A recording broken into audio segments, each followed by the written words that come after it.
TD Punjab ने रवा हफ्ते सूबे भर में 364 इंटेलिजेंस बेस्ड ऑपरेशन के दौरान 24 दहशतगर्दों को गिरफ्तार कर लिया है। दहशतगर्दों से धमाका खेज मवाद भी बरामद किया गया है। मजीद डिटेल्स हासिल करेंगे डॉन न्यूज़ के नुमाइंदे वसीम रियाज से।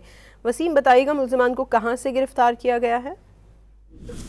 देखिए, ये कार्रवाई लाहौर, साहिवाल, टोबा टैक्सी, रावलपिंडी, फैसलाबाद, शेखुपुरा, ननकाना साहब, सरगोदा समेत पंजाब के मुख्तलिफ अजला में जो है वो की गई है। दहशतगर्दी के खदशात के पेश नजर CTD ने पंजाब के मुख्तलिफ शहरों में ये रवा हफ्ते 364वां IB ऑपरेशन जो है वो किया है, जिसमें इंटेलिजेंस बेस्ड ऑपरेशन करते हुए 24 दहशतगर्दों को जो है गिरफ्तार किया गया है।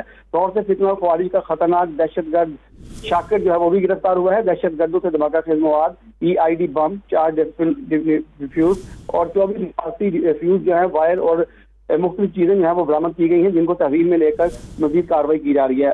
इन तमाम दहशतगर्दों की शिनाख्त का अमल जो है वो मुकम्मल कर लिया गया है और इनके खिलाफ CCD ने मुकदमा दर्ज करके मजीद कार्रवाई जो शुरू कर रखी है। इन दहशतगर्दों ने मुख्तलिफ मुकामात पर अवामुन नास में खौफ और राज फैलाने की मनसूबाबंदी जो है वो कर रखी थी। मुख्तलिफ इलाकों में इन्होंने, मुख्तलिफ शहरों में इन्होंने तकरीबकारी जो है वो करनी थी। बर वक्त कार्रवाई करते हुए किसी भी शहर को बड़े नुकसान से जो है वो बचाया गया है। इस हवाले से CCD की मजीद तहकीकात जारी हैं। इनके साथ कुछ दीगर इनके साथी भी मुलविस हुए, तो उनको भी जल्द गिरफ्तार कर लिया जाएगा। जी वसीम रियाज, बहुत शुक्रिया आपका।